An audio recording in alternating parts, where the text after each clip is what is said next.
যে শেখ হাসিনাকে আমি ধন্যবাদ দিব এই জন্যে, এবং আমার অন্তর থেকে ধন্যবাদ দিচ্ছি যে শেখ হাসিনা সবার আগে অধ্যাপক ইউনূসকে চিনেছেন। আমরা অনেকেই তারপরে অনেক পরে চিনলাম, আমি তো বহু মানুষের পরে চিনলাম, কারণ আমার তো মনে হইতো অধ্যাপক ইউনূস খুব একটা ভালো মানুষ। আজকে এই মসজিদের কাছে দাঁড়িয়ে বলি, ইউনূস সাহেব, আপনি বিদ্বান মানুষের, যোগ্য মানুষের, ভালো মানুষের পরিচয় দিতে পারেন নাই।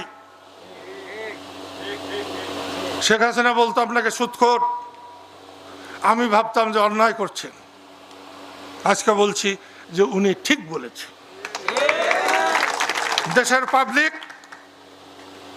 শেখ হাসিনার পরে চিনছে অধ্যাপক ইউনূসকে।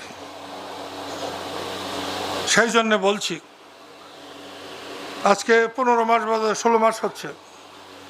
এই 16 মাসে আমরা একটা যুদ্ধ করে একটা দল বানাইছি। আমাদের একদিনের জন্যেও আমাদের সাথে কোনো কথা বলে নাই। জামাতের সাথে কথা বলে, বিএনপির সাথে যখন যা দরকার কথা বলে, আর একটা কি জানি নাম ওটা, এনসিপি, জুলাই আন্দোলন। আমি কিন্তু আজকেও জুলাই আন্দোলনকে সমর্থন করি। শেখ হাসিনার সরকারের পতন যারা ঘটিয়েছে, আমি আমার মন থেকে, সমস্ত হৃদয় থেকে তাদের আমি এখনো সমর্থন করি।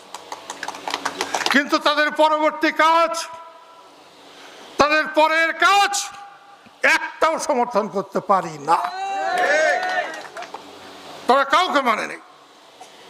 সেই জন্য আপনাদের কাছে বলছি, মোদের যাত্রা হলো শুরু হোক কর্ণধার, তোমায় করি নমস্কার।